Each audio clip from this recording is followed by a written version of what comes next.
everybody. Welcome back to our CHAMP series for this month. I'm happy to introduce Jessica Truelove and Jennifer Bray, who will be speaking on grants, waivers, and other financial assistance.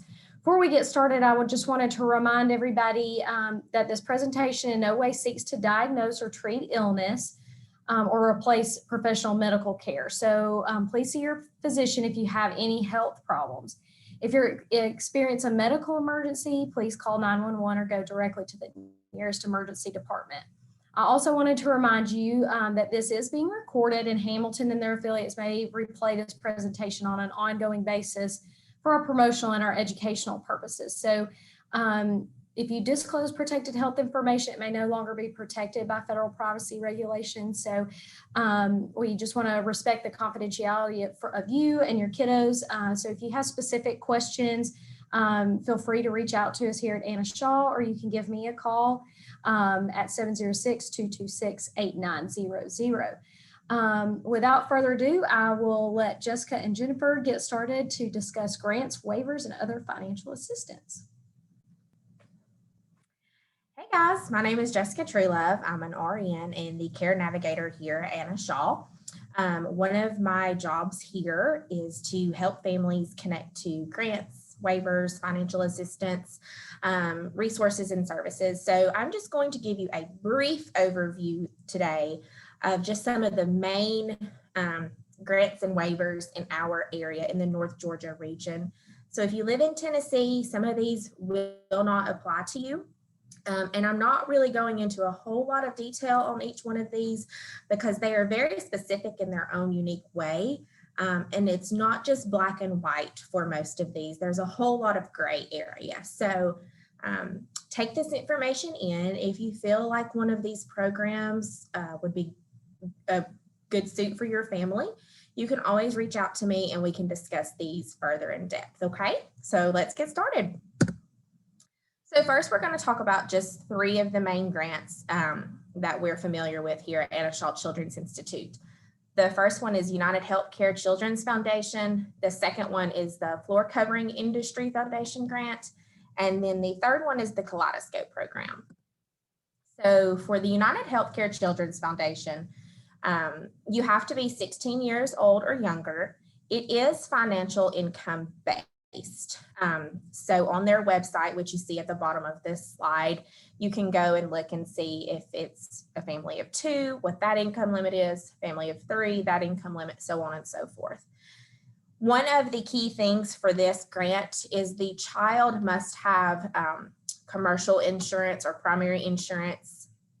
They cannot have Medicaid as their primary insurance.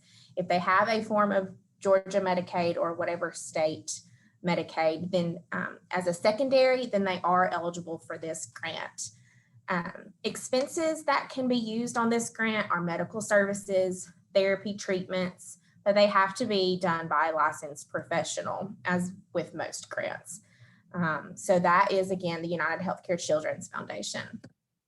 The second one is the Floor Covering Industry Foundation grant. So this one is if a family member that is living in your household has worked in the floor covering industry for 5 years or longer, then your family is eligible for this grant. It is for 6 months, and then you can reapply.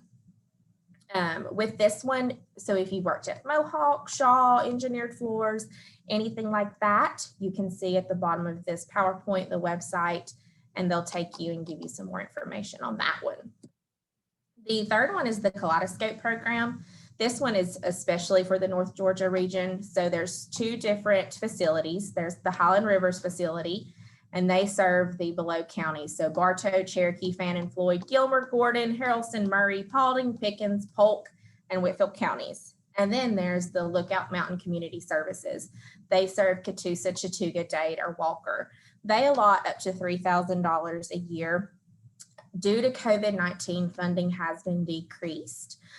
So you would just have to talk to the coordinator for each program to see if funds would be available or not. They provide financial assistance for things that insurance doesn't. So horseback riding, swimming lessons, summer camps, so on and so forth, those types of things. The next we're going to talk about is waivers, and that's the Katie Beckett Deeming waiver, the Now and Comp waiver, and then Easter seals. Most people are familiar with the Katie Beckett Deeming waiver, and it's known to be quite overwhelming. So basically, the Katie Beckett Deeming waiver is a program that is designed to provide benefits for children 18 years and younger who would not qualify for Medicaid or SSI due to income. And that's the important piece right there, is if they do not qualify due to income. Qualification is not based on the child's diagnosis, but it looks at a certain criteria level for the child. And this is when I was talking about at the beginning of the presentation, there's a lot of gray. It's not just black and white. So it's A plus B does not equal C in this matter. You do have a list of criteria you have to meet, and based on your child's diagnosis, you would go from there as far as therapy services, how many therapy services they're in. And so if you want more information on the Katie Beckett Deeming waiver, please feel free to reach out. That is something that we can discuss one-on-one at a separate time. And at the end of the PowerPoint, we'll give the phone number again. The next is the Now and Comp waivers. So these programs kind of expand into adulthood. What is very important to know about these waivers, there is a very, very long wait list for these. So the Now and Comp waiver. So if you feel like this is something your child would benefit from, I would encourage you to go ahead and look into this, because when I say a long wait list, I'm talking years. So the Now is called the New Options Waiver, and this offers services and supports to individuals to allow them to remain living in their home or in their family home and participate in the community. And then the Comp is the Comprehensive Supports Waiver Program.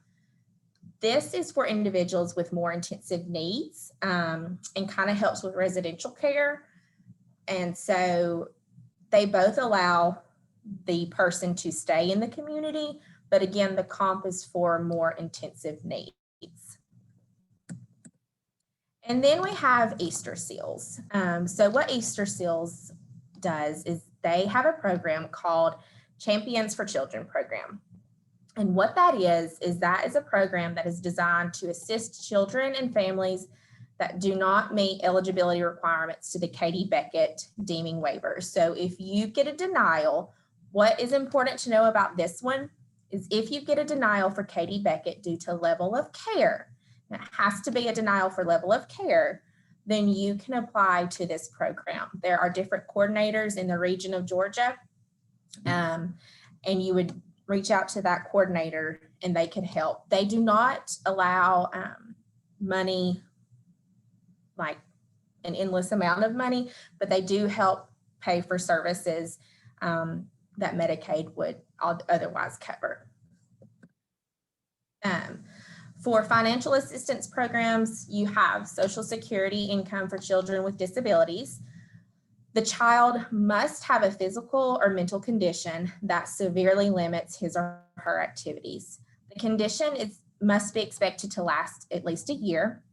SSI is income-based, and it can also provide a supplemental income, as well as you do receive straight Medicaid as your insurance.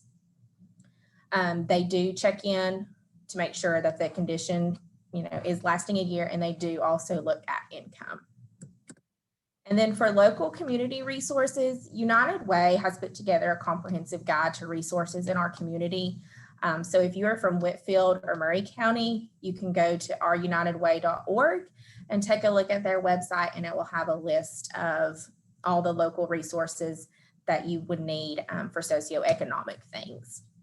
Okay, so like I said, it was short and sweet, just kind of a brief overview of the different grants and resources we have available in our area, as well as extended.